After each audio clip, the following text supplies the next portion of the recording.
All right, folks, welcome to the webinar. That was our fun video on a live conference call in real time, in real life. And also just wanted to get the waiting period out of the way, so we're about to start. We're going to introduce ourselves. My name is Gordon Loeb. I'm the COO of Loeb Consulting Group and a leadership and executive coach. And good morning, or good afternoon, at least from the East Coast here. My name is Natalie Loeb, and I am proud to say I'm the founder of Loeb Consulting Group, also recently rebranded as Loeb Leadership Development Group. Really nice to have you all with us today, and we're really pleased that you joined us. The video that we just saw always makes me laugh. I don't know if you've seen it before. I was literally on a conference call this morning with people from all over the world, and some of those things were happening again. So it just seems to be funny. I hope you can relate. Just a few words about Loeb Leadership Development Group. We are a management leadership development company. I am proud to say we are a woman-owned business. We've been in business for over 19 years now. Prior to starting the company, I worked in-house at a large global law firm by the name of Skadden Arps, Slate Meagher & Flom for 10 years in New York City. I was doing my graduate work in what's called industrial organizational psychology, which is about applying psychology to the workplace, and I just happened to land at a large law firm.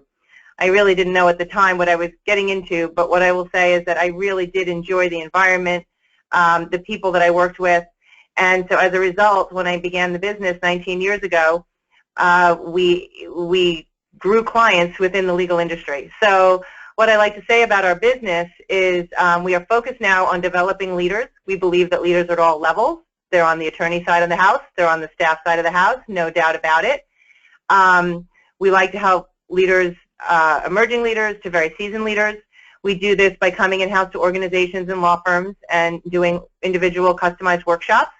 We also offer some what we call open enrollment workshops in the New York City and Washington, D.C. area, where legal managers come for management training with one of our programs called Managing for Impact.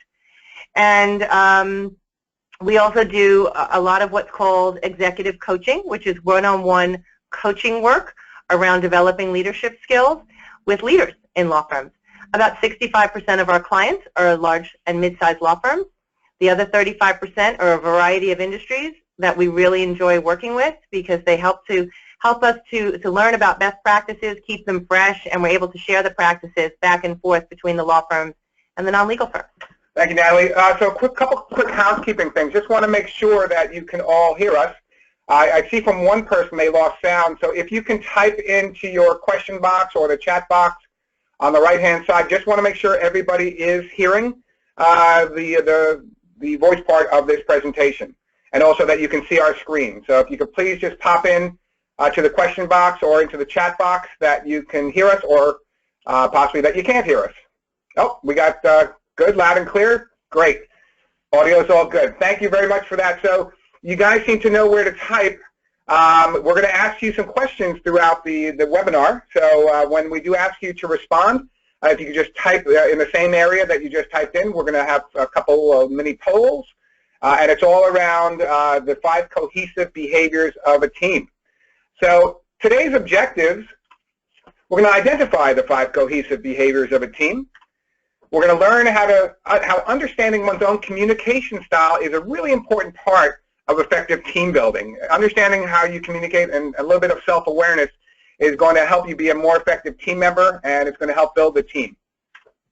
We're going to describe 2 types of trust, and we're going to identify which of those 2 is more important for team development and team building. We're going to understand when conflict can be good. A lot of people are scared of conflict and like to avoid it, but conflict is a really important part of team dynamics and team building. We're going to understand how to gain true commitment from team members, not just a nodding of a head and saying I'm on board, but a real commitment. And we're going to also talk about accountability as well, how to drive your teams to be more accountable. So those are today's objectives, and we're going to give it back to Natalie. Sure. So I thought it would be interesting to talk a little bit about why this team building skill set, or this focus on collaborative teams, or what it takes to make a great team, has just has become such a big part of our business more recently. It's always been important. We've always talked about teamwork. But over the past few years, we have so many firms and organizations coming to us, and what they want to focus on is really how to build effective teams. And one of the things that we've learned as we've been working with the partners that we do around the content that we use is that in order to be an effective team, it really is an intentional, strategic decision. It doesn't happen by magic. So we've known this for a while, and we've talked about that in some of our workshops. And then as you can see, in March 2015, an article came out in the American Lawyer called Why It Pays to Collaborate. I was thrilled to see this article there, and as a matter of fact, I know that this article was a summary of an article that had been written a little bit earlier by Heidi Gardner, the Harvard Law School professor, and she had written an article in the HBR Journal around the same title, and it had caught my eye. And the reason it caught my eye is because of what you see right there on the screen. Here's proof that firms whose lawyers learn to work together are far more successful with clients than lone wolf shops. They make more money too. So I found this fascinating, and I read the HBR article where she used a large law firm as her incubator, and she went in to prove that when lawyers actually collaborate and the teams actually collaborate, they actually make more money. So as you can see, the American Lawyer picked up this article in March 2015, and we were really pleased to see that the word was starting to get out there. Heidi is somebody that we have a relationship with. She's also working with another one of our clients, law firm clients at the moment, because this whole topic of collaboration has become so important. Because of that, a program that we work with, or concepts that we introduce to our clients, helps people to collaborate, and that's what we're going to talk about with you today. So the model that we're about to share here is based on a book called The 5 Dysfunctions of a Team by the author by the name of Patrick Lencioni. You can see his name there obviously on the book. If you're not yet familiar with Patrick Lencioni, I do highly recommend this book. It's an excellent book. It's a short book. It's a fable. And what I love about this story is he talks about exactly what we're going to be talking about here, how to build an effective team. He's a very well-known author. He's written about 10 or 12, maybe more, fables, if you will. And they're all focused on helping people, leaders, to be more effective in the workplace. Out of these 12 books, this one happens to be his biggest bestseller, and it was on the New York Times or the Wall Street Journal or Best Business Books for years. And there's a reason for it. It's because the model makes sense. And he's been able to help us with the research that he has done understand what it takes in order for a team to be a highly functioning collaborative team. The reason here at Loeb Leadership, what we picked up on this model, is that one thing that he was able to do that we're unable to do is to spend the time and the bandwidth doing all of the research. What we know is we're in the trenches and we're working with people, but we haven't been able to do the actual research or hire the PhDs to do it for us. But when we read this book, we said, oh my God, this is what we're seeing every day. And he simplified the model in a way that we could share it with others and use it at our firms. So that's what we're here to share with you today, and you can see a little bit, what resonates with you. So it all starts with trust, then it goes to conflict, commitment, accountability, and results. What I found funny about this as we were preparing for this webinar, again, I'm not sure how much each of you on the other end here get any chance to watch any TV. I know we don't have time for much of it these days. But very recently, there was a FedEx commercial out that really made me laugh and giggle when I saw it, because the commercial is starting to show, again, the how much teamwork is being emphasized in the workplace today. And in a moment, we're going to show you the little clip, the commercial that we were able to find and put here. But you'll notice some of the language. Just notice this team trying to communicate, and let's see what you think. So. Just before we start that, just if you can type into your question box or the chat box, if you've read the Patrick Lencioni book, just say yes. Yes, we read it. I just want to get an idea of how many people are familiar with Patrick's work. So if you've read the book, just type in yes. Just get an idea of have not read. Nope, not yet. So looks like a good chunk of folks have not read the book yet, so that's great. We're going to give you a little bit of synopsis as we go forward. And please don't feel badly about that. We certainly find that we get around to our clients, many of them have not had time to read the book either, but they certainly enjoy learning about the model, and that's why we're here. I'm going to get to the video that Natalie was talking about. Just take a look. It might look familiar if you've been watching a little TV lately, and it made us laugh. Here's a team sitting at the table. Watch their interaction. Now that FedEx has helped us simplify our e-commerce, we can focus on bigger issues like our passive-aggressive environment. We're not passive-aggressive. Hey. There are no bad suggestions here, no matter how lame they are. Well said, Anne. I always admired how you just stay within your head without thinking. Very brave. Good point, Ted. You're living proof that looks aren't everything. Thank you. Welcome. So, FedEx helps simplify our e-commerce business, and this is not a passive-aggressive environment. I just want to say you guys are doing a great job. That's supposed to be FedEx, helping small business simplify e-commerce. Okay. So I'm sorry, I had a little giggle there myself again. What if we were using this in a workshop, and I guess what I could say here is certainly you have a team around the table. What I like about that video is they're certainly very candid and very honest with each other. What I don't like, actually, is the demonstration of respect going back and forth. And, of course, obviously, it's supposed to be funny. But the truth is, when we go into organizations and we go into work with intact teams, very often we will hear the actual words that it seems like there are people on the team, or there are behaviors on the team, I should say, that are passive-aggressive. So we always have to start to try and dissect what does that mean, what does it look like, and let's see if we can turn that around. Instead of being a passive-aggressive behaviors on the team, if we can have the types of behaviors that create a cohesive team. So there is another way. Here's one of the quotes that we like so much that we've met Patrick at conferences and we've talked to him that we really like, so we share it with it. We're obviously here to share it with you. Not finance, not strategy, not technology. It is teamwork that remains the ultimate competitive advantage, both because it is so powerful and so rare. And again, this is what we tend to see when we go into teams. We all know we're supposed to be good team players. We all know we're supposed to be able to collaborate and effectively get along. But the truth is, to be a really highly functioning, cohesive team actually takes work. And it takes that intentional strategic decision that I mentioned earlier. So why do we want cohesive teams, and why is it important? Well, cohesive teams make better and faster decisions. They tap into the skills, opinions, and strengths of all the members on the team. They avoid wasting time and energy on politics, confusion, and destructive conflict, engage in constructive conflict, align towards team and firm goals throughout change, and are more fun to be on. And that's really one of the main reasons why cohesive teams are what a lot of organizations strive for. We were recently working with a global HR team of a large law firm just last week or the week before. And it was really interesting to notice how this team came into the retreat. And they were already, I would say, on a scale of 1 to 10, 1 being low, 10 being high, they were probably already at about a 7, 7.5 in terms of how they communicated, how they demonstrate respect, how they were, the trust piece that we're about to get into. But as we moved through the workshop, it was fascinating to see how there were certainly areas where they could communicate more directly, if you will, or in a way that acknowledged and respect somebody else's style, if you will. And they had some very, very productive conversations about how to work more effectively moving forward. And I would say they are definitely a fun team to be on. As a matter of fact, when I left, I was like, I would work for this team. It was a lot of fun. And what was interesting, even with all that going for them, there were a lot of blind spots that came out during that workshop. A lot of people voiced things for the first time that other people did not realize. So it was a really interesting dynamic. Including the team leader. It was very interesting. Yep.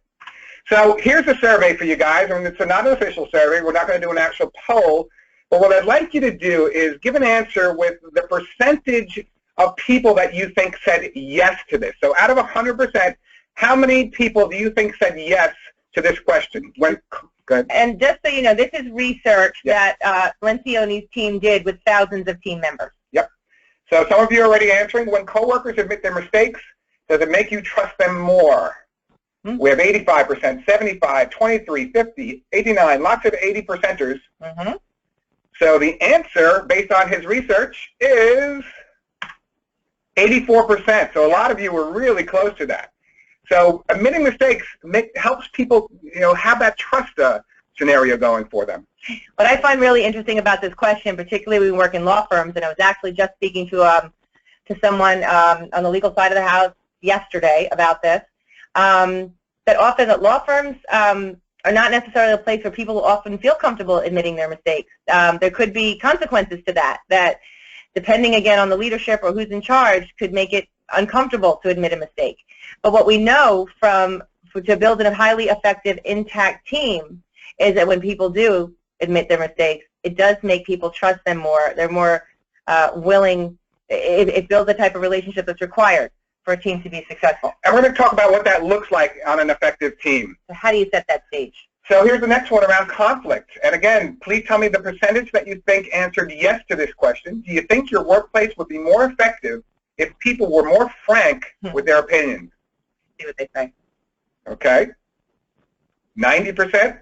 Got a lot of yeses. Couple of no. Is that a no? No, it's an 80. There's a no. Yeah, so some people do say no. Exactly. That came up in our workshop on Thursday. Yes. So based on the research, we see a 92% there. Do you think your workplace would be more effective if people were more frank with their opinions? 71% said yes. And what's interesting about that, you'll see it's not as high as the last question. Some of the people that we've worked with, like that last team, said, wow, people are certainly frank enough around here with their opinions. I don't think they need to be any more frank. So that was something that we discussed.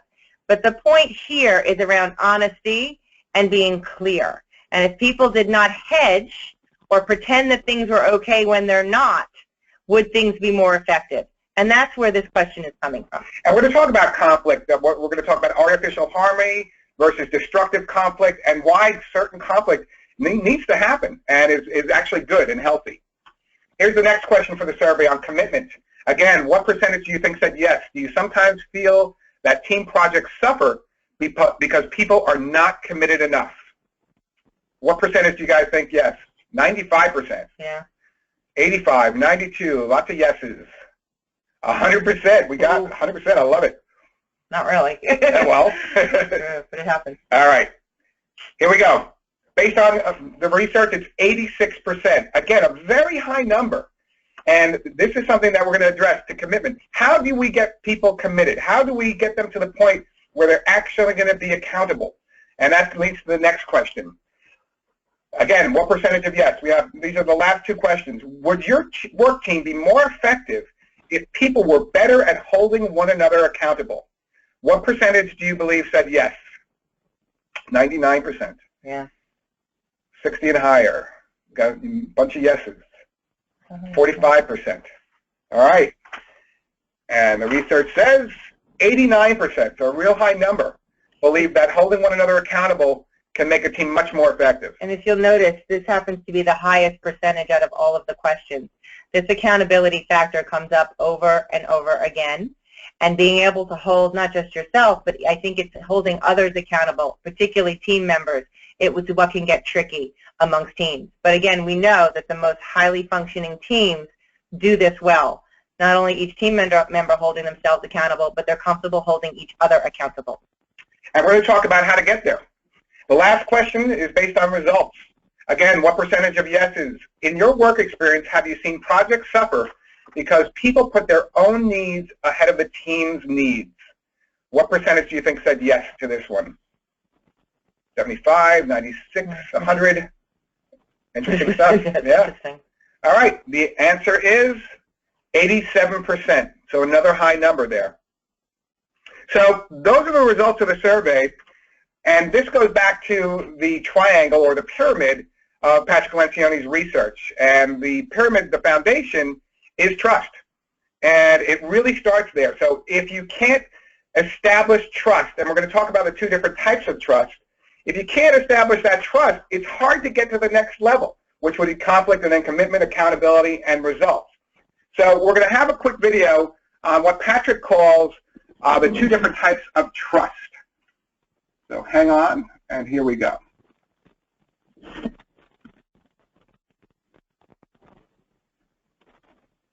Hopefully. Media not found. That's not good. Okay.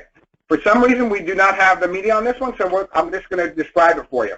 So what Patrick says, there are two types of trust. There is predictive trust, which is trust that you are establishing because people keep doing the same thing over and over again. So based on predictive trust, I know that you're going to show up to work at 8 o'clock tomorrow morning because that's what you've done every day. You show up to work at 8 o'clock. So predictably, I trust that you're going to continue to do that behavior and that action. So predictive trust is one level of trust, but what he talks about, which is really more important, is vulnerability-based trust. And this is the type of trust when people feel that they're in an environment where they can really share their vulnerability. I'm in over my head on this project. I need some work. I thought I could hit the deadline, but I did not realize I was going to get all this other work piled up on me as well. Really telling people what's going on instead of holding it close to the vest and not telling people makes a big difference, and it lets people in. And if you don't say, hey, I'm in over my head, I don't think I can get it done on time, and you don't say anything, you're just not going to get it done on time, and nobody on the team could help and step up. So it really creates an environment where if you're able to be vulnerable with each other on the team, you're able to establish that culture and that climate where people can share when they need help. Sometimes just saying, I'm sorry, is a real part of vulnerability-based trust. And again, we know in law firms it gets very, very challenging. On the partner side, on the attorney side, there are certain personality traits that lawyers tend to have that make it hard for them to be vulnerable when it comes to things like this. And that sometimes leads over to the administrative and support staff side, because you sometimes don't want to always show that, hey, I'm also being vulnerable here. I'm not saying that I can't do something, but I'm saying I need some help. I need to have an environment where people can help me and step up. One of the key things about this trust foundation that Patrick talks about, which unfortunately we can't, well, we wanted you to see on the video, so I'll try and explain it to you, is that in order for a team to function, highly function, every team member has to be willing to learn about vulnerability-based trust and participate in their own way. Now, each team member is going to participate in their own way because they bring their own self and their own style to the workplace. But they have to buy into the idea that they're willing to be vulnerable with each other. He tells a really good story about a retreat that he was at where there was a team, and he was observing this team in the morning of the retreat. And he noticed that at when there was one particular woman on the team, and when she got up and she spoke, everyone else on the team said nothing. And she would ask questions and nobody would respond. And so he was really curious about, why is it that when this particular woman got up and said anything, everybody else shut down? It wasn't like that with the other team members. He said at a break, he pulled somebody from the team from aside and he said, hey, so what's going on here? How come when so-and-so speaks, no one else speaks? And a couple of team members said to him separately, well, we've learned that when she speaks, if we say anything, she's just going to shut us down, or she is going to interrupt us, or she is going to speak in a way that's dismissive or condescending. So as a result, no one ever speaks. So what was interesting, he said, later on that evening, he was invited to a dinner while the whole team got together. And as he says, everybody had a little bit of wine at dinner, and he likes to call it the elixir of truth. And at one point, the woman did get up, and she wanted to make a toast. And the toast she made said, hey, guys and gals, I know we've been talking about trust all day, and I want to let you know that it's been 10 years I've been married, and I still don't trust my husband. So I won't be trusting any of you in the near future. So Patrick said he kind of looked around, and he saw everyone going, oh, okay, well, cheers, cheers, cheers, and raising their glasses. But what he realized is that this was a team member that had no intention of ever being able to buy in or be a part of a team where she could demonstrate some vulnerability-based trust. What was interesting is that he said about 6 months later, this woman left the team. And when she left the team, immediately, there was a different feel amongst the team because the remaining team members were all willing to learn more about each other, to learn about what vulnerability-based trust is and how to display it effectively, and they started to work more cohesively. So that trust piece is very tricky. We can say we want to buy into it. To really do it takes some work. It requires team members to be very honest with each other about who they are, how they like to work, what kind of behaviors that can be expected from them, and to be respectful of other team members' behaviors. It's really key. And that's a real good point. It's really, what do you do with that vulnerability-based trust? When somebody is vulnerable with you, how do you react? And it's very important to react with respect and also to potentially be vulnerable yourself if that occasion presents itself. So what we know is that, as you can see in the pyramid, when true trust is being built amongst a team, that will set the foundation now to be able to engage in conflict that is productive, not destructive. So with that in mind, we're going to go to a little quiz, I believe, Yes, we are. on conflict. Okay, another quick survey for you guys. Just write in true or false in your box. The most successful teams have very little conflict. True or false? We've got a false. We got lots of falses. All right. More falses. And the answer is false. Very smart group on the end of the line. I knew that. All right. We know conflict's inevitable. The best teams are made up of people who are comfortable, passionately arguing for their ideas. True or false? Got a lot of truths. We got some falses. The answer is true. No matter what their cultural background and family norms, people generally feel the same way about conflict. They prefer to avoid it. True or false? Got some truths and some falses. It's very interesting to have a little, quote, conflict in the answers, and we wish we could spend more time around it. But the answer actually is false. There are some people, and we have met them, believe me, that actually are very comfortable in conflict, and they will look for conflict or they will initiate it because that's the way they communicate and that's what they prefer. And there are others that really do prefer to avoid it. And it's just the way it is. It's Last very two questions. interesting. Understanding team members' differing experiences with and feelings about conflict helps a team engage in unfiltered, productive debates. True or false? Starting out with a lot of truths. All right. It is true. You're getting it. Understanding team members' DISC styles. DISC is one of the tools that's used within this program, and how they behave in conflict helps a team engage in productive conversation. So just to give you a little more, when we use this program, they encourage that some sort of personality style assessment is used to help people understand each other. We use either DISC or Myers-Briggs, whichever the client likes. So the point here is that being willing to be open to the fact that people have different styles in how they behave in conflict will help the team engage in a more productive conversation. And the answer is true. We're seeing a lot of true. All right. Very cool. So So one of the things that Patrick also talks about, he talks about the conflict continuum. So if you're looking at me, just visualize this, and I'm holding one arm out to my left, so my left arm's all the way out to the left, my right arm is all the way out to the right, so my arms are totally spread out. If we think about my left hand as the total end of the spectrum, that's what we call artificial harmony. That's when people just agree and nod just to move along. They're not really agreeing wholeheartedly. They're just nodding their heads and just saying, whatever. But they're making it sound like they're on board. If you look all the way to my right hand, at the other end of the spectrum, that's what we call destructive conflict.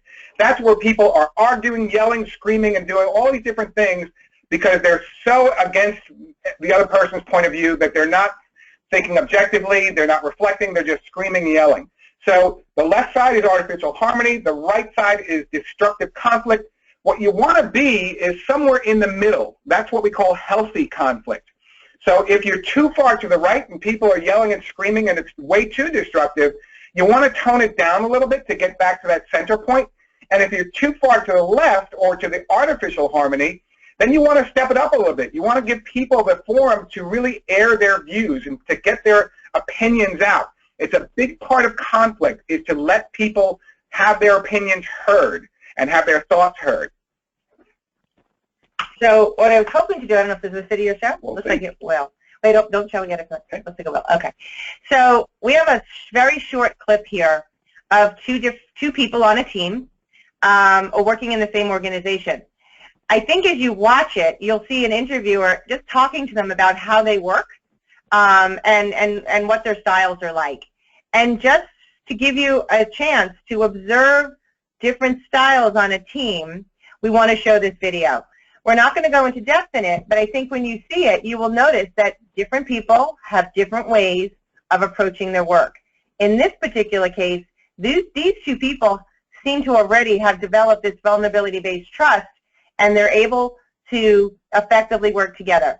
But think about it. If they hadn't, they really might not get along so well. So take a look, if it works. I hope. Yeah. I have a few questions about work. Okay. Let's say that you are in charge of a project team. Mm-hmm. Do you suspect, from what you know of each other, that your approaches to managing this team would be different?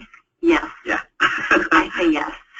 I tend to be very assertive and aggressive, in my opinion, and Eric sometimes takes a little more time to find out what side the other people are on. It makes us a good team, actually, because because I can be intimidating because I'm strong and aggressive, and Eric will sometimes say, Greta, let's give the other people a chance to talk. So it turns out to be effective. It can be frustrating when you're first trying. Like right now, look at this. Here I am, blah, blah, blah. And he's listening, and then when I'm done, he's yes. Yes. Eric? Yeah, I definitely agree. I think that. All right. So you can probably see already from that little snippet how different these two team members' styles are. I love this clip. As you can see, actually in their dress, you can see in their posture. You probably noticed already in the language that Greta was using, assertive and aggressive she used, and he's a little more mild-mannered. It doesn't mean, and if this clip goes on, the interviewer asks more questions, and you will notice that there's a healthy respect for each other, and they both have ways of getting work done very efficiently. They just do it in their own way. And so there's an example. We put styles in conflict. I don't think so. In this case, we have two styles that are different that are working very effectively together. So as you can see, as part of that foundation of trust, style matters, and we talk about it, and then we leverage that to move up to this conflict place and help the team members understand how to go to the middle of that continuum that Gordon was talking about. And that's not easy to do in everyday situations, but teams that make an intentional strategic decision to do so are able to do that. What you're looking at here, sorry it's a little blurry, but it's something that I think clients like, and I wanted to share it with you because I think it's a nice snapshot of what behavior looks like when it's healthy during conflict and when it's unhealthy. So it's a nice way for you to test yourself as, am I in conflict here and demonstrating what's considered healthy behavior? And again, this is based on the research. Or am I demonstrating, is my behavior going to a place that would be considered unhealthy to the team?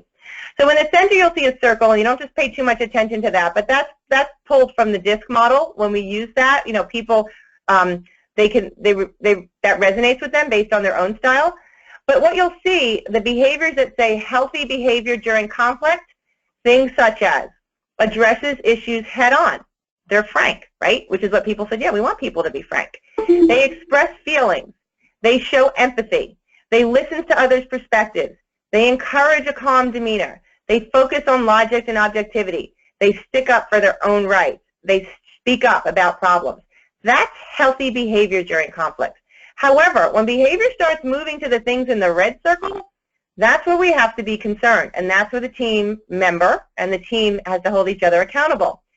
Things in the red, such as says things he or she will regret, becomes overly dramatic, gossips, dwells on wounded relationships, glosses over problems, doesn't speak up about own needs, caves in to avoid tension, retreats from the conflict, avoids emotional situations, overpowers with logic, in fact, becomes, notice the words, passive-aggressive, digs heels in even further, looks to even the score, overpowers and gets aggressive.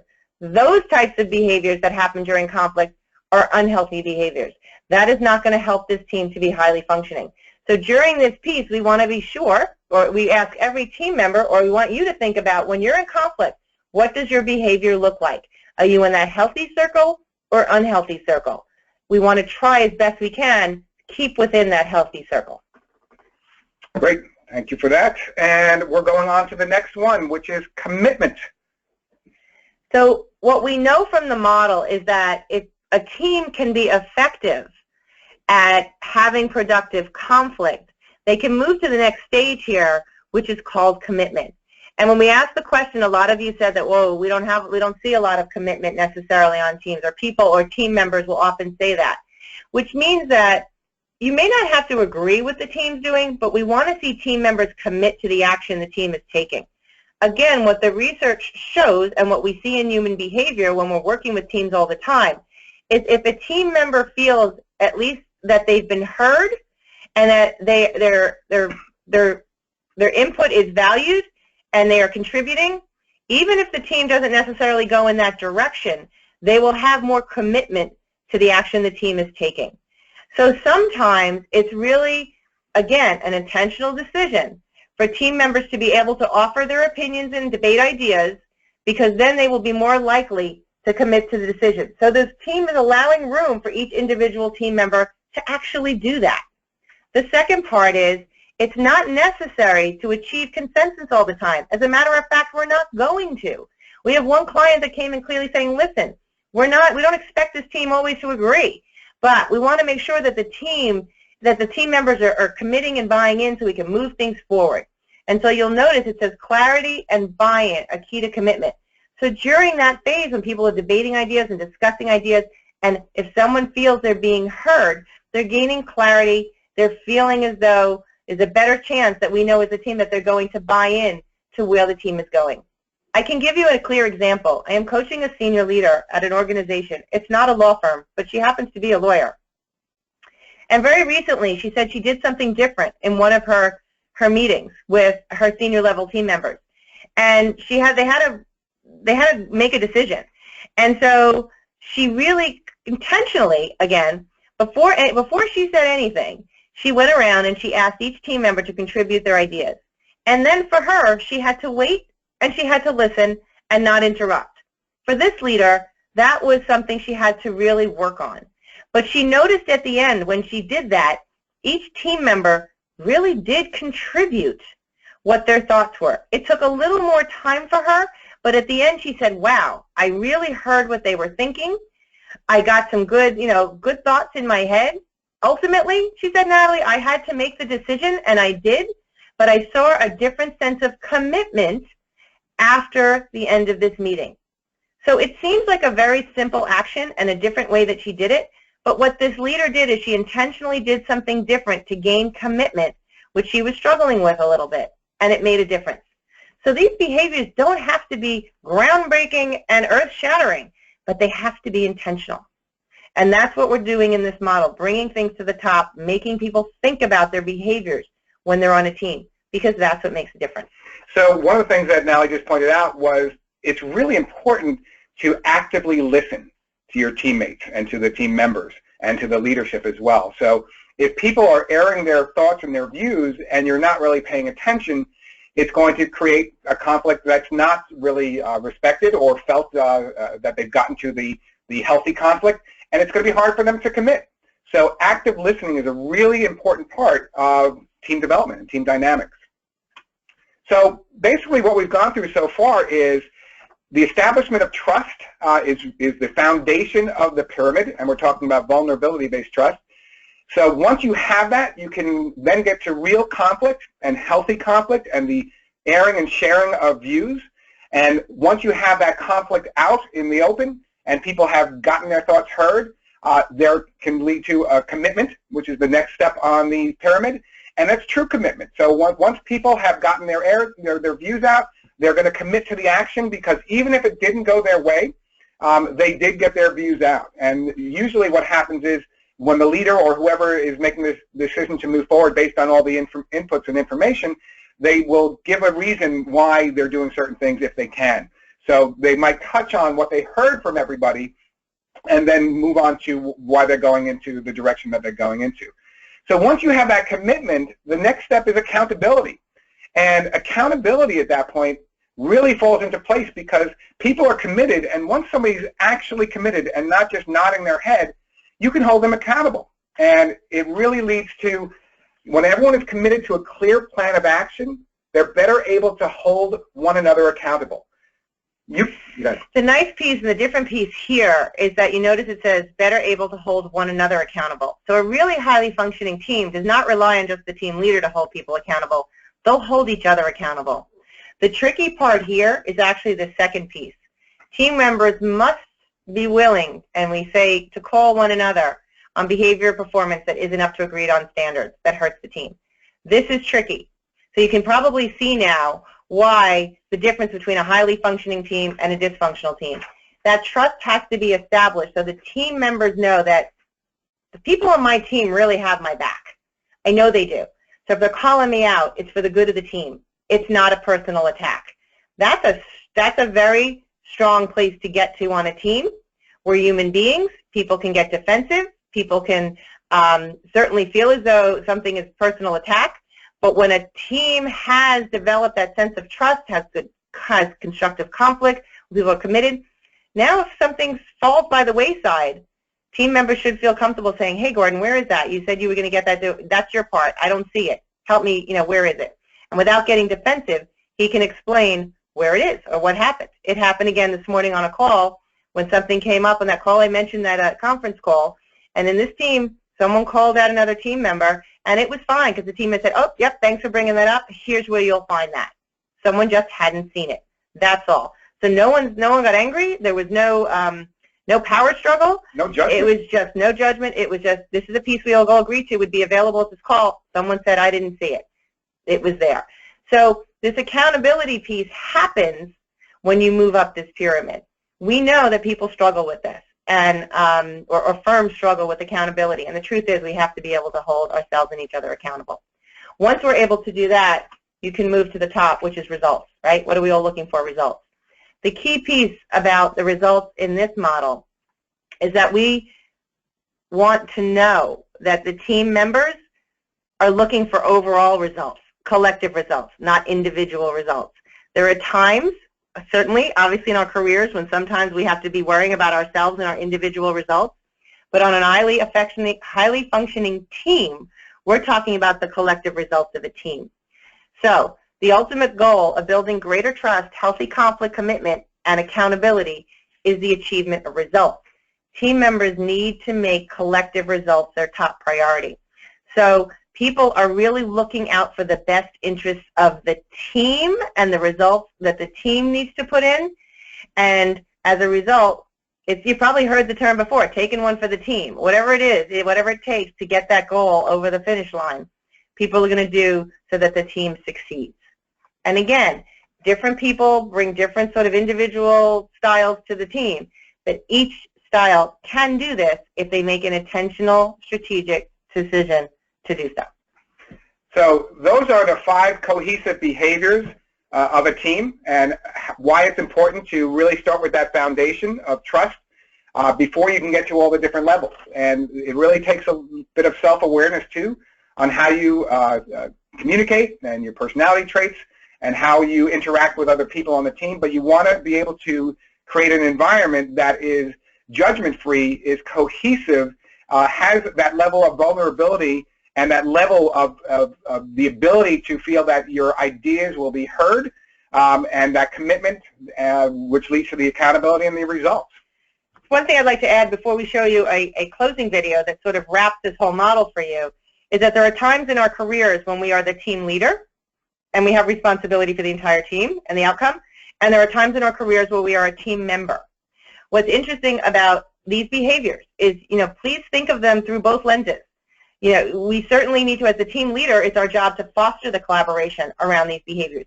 And that's tricky, okay? That takes some sophisticated leadership skills. As the team member, we can focus on who we are, who our team members are, and these particular behaviors so we can be a very effective team member or team player. And again, with the accountability and the results, a cohesive team will step up and step in when things are needed. They'll support the other team members if they need help. And that starts with that vulnerability-based trust by letting people know that you need help, or that there are certain areas where you're in over your head, or the deadline might not be met, and the team can really step in and step up. So we're going to show this video up, and we're going to, this is just a little summary of what we talked about, and then we'll take it from there. Takes a moment to line up, and then we're going to see if you guys have any questions.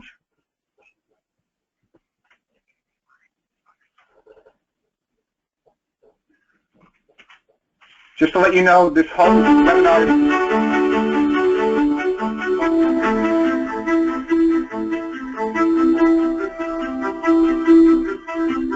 This is my team, my dysfunctional team. It may look pretty normal on the surface, but underneath, there are 5 things going on that need serious attention. Let's take a look. She can't ask for help. He doesn't want to risk starting an argument. He's only pretending that he's on board. That's me. I don't think it's my job to make sure he does his job. And he only cares about his own goals. So that's my team. Maybe your team has its own challenges. In his New York Times best-selling book, The 5 Dysfunctions of a Team, Patrick Lencioni identifies 5 core dysfunctions that most teams face. The first dysfunction is an absence of trust among team members. This stems from their unwillingness to be vulnerable within the group. Vulnerability is about being able to say and genuinely mean things like, I screwed up, I need help, and I'm sorry. Team members who are not genuinely open with one another about their mistakes and weaknesses make it impossible to build a foundation for trust. This failure to build trust is damaging because it sets the tone for the second dysfunction, fear of conflict. Teams that lack trust are incapable of engaging in unfiltered and passionate debate of ideas. Instead, they resort to veiled discussions and guarded comments. A lack of healthy conflict ensures the third dysfunction, lack of commitment. Without airing their opinions in passionate and open debates, team members rarely, if ever, buy in and commit to decisions, though they may stay in agreement during meetings. Teams that fail to get this commitment develop the fourth dysfunction, avoidance of accountability. Without committing to a clear plan of action, even the most focused and driven people often hesitate to call their peers on actions and behaviors that seem counterproductive to the good of the team. And this leads to the fifth dysfunction, inattention to results. Inattention to results occurs when team members put their individual needs, such as ego, career development, or recognition, above the collective goals of the team. Another way to understand this model is to take the opposite approach, a positive one, and imagine how members of truly cohesive teams behave. First, they trust each other. They engage in productive conflict around ideas. They commit to decisions and plans of action. They hold one another accountable for delivering against those plans. And they focus on the achievement of collective results. And that's it. These are the 5 behaviors of a cohesive team. Each one is a deliberate choice made by the team. They do require discipline and persistence, but the payoff can be big. And there's a nice bonus. Not only will the group be stronger and more productive, but high-functioning teams are a lot more fun to work on.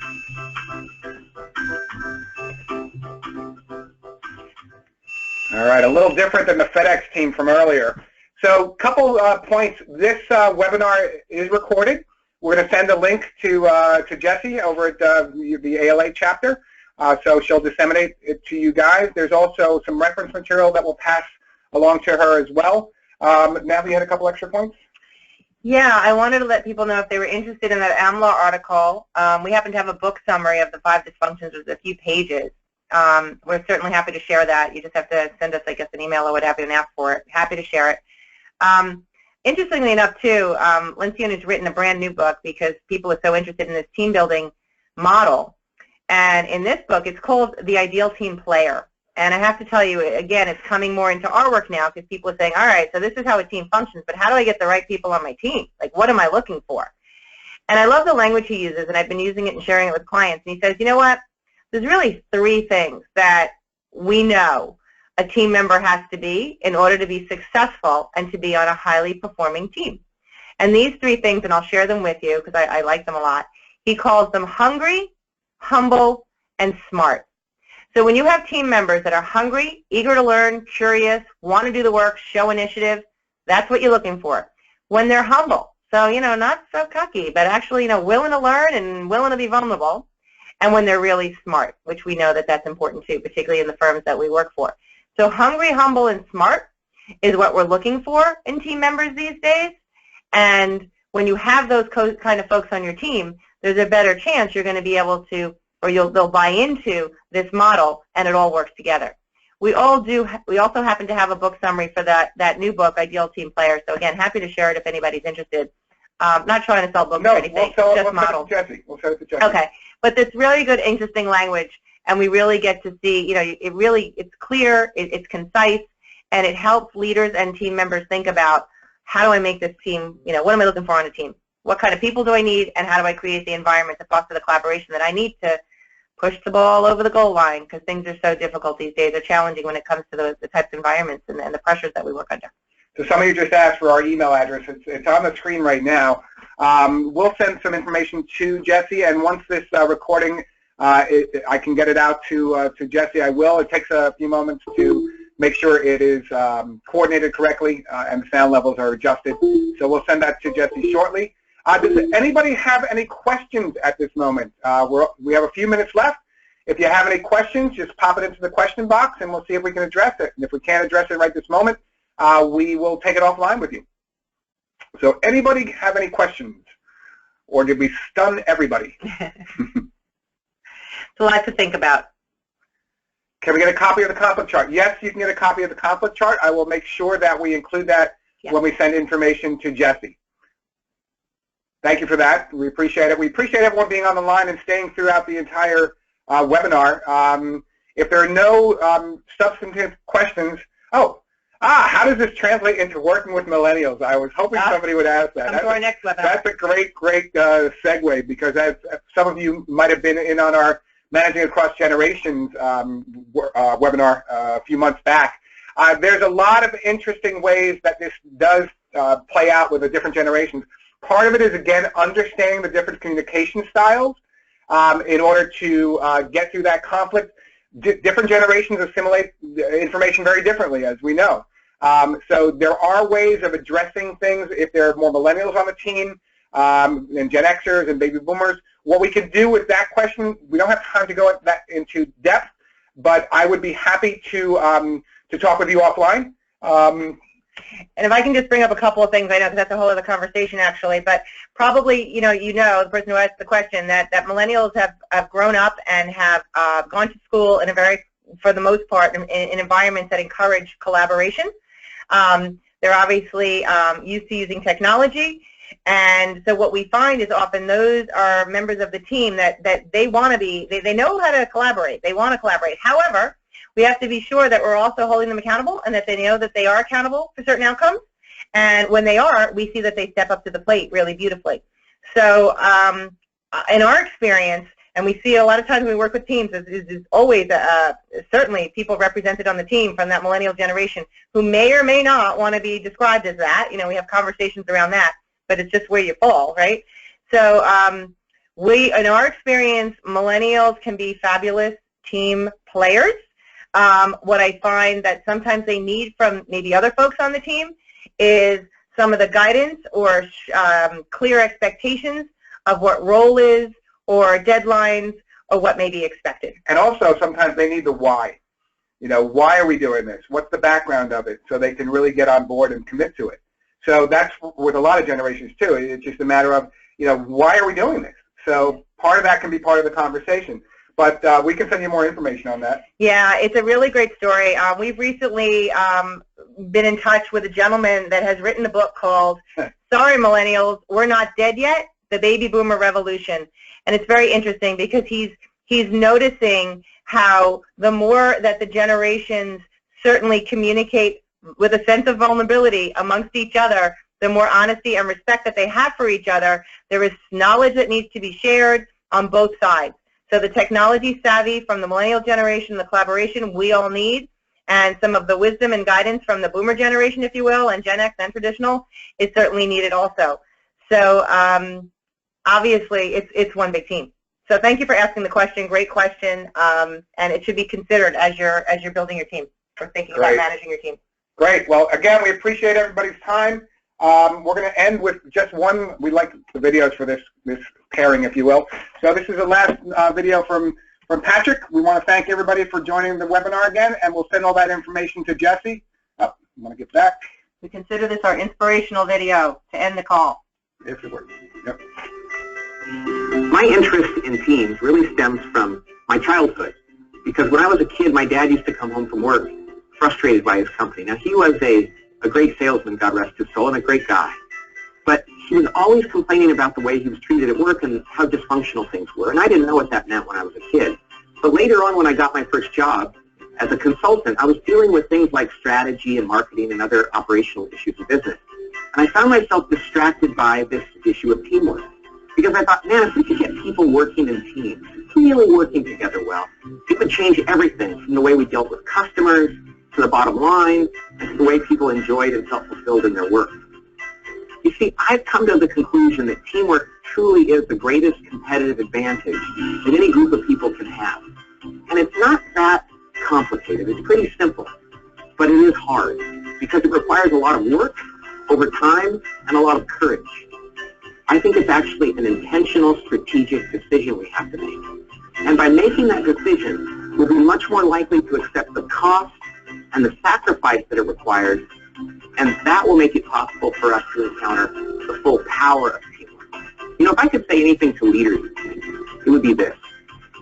One day you're going to retire from your job and work. And most people that want to retire think about doing other good things in life, serving people, you know, doing missionary work or helping the poor, something wonderful. That's great. I want you to realize that while you're leading this team, you are having a bigger impact on people's lives than you may ever have. You change the way they go home at night, the way they treat their family and their friends and strangers on a bus. You affect their self-esteem, and that's going to carry over throughout their lives. So let's not wait till we retire to realize the impact we can have on people's lives. And your ability to build a good team and to help them feel a part of that team might very well be the most altruistic thing you ever do.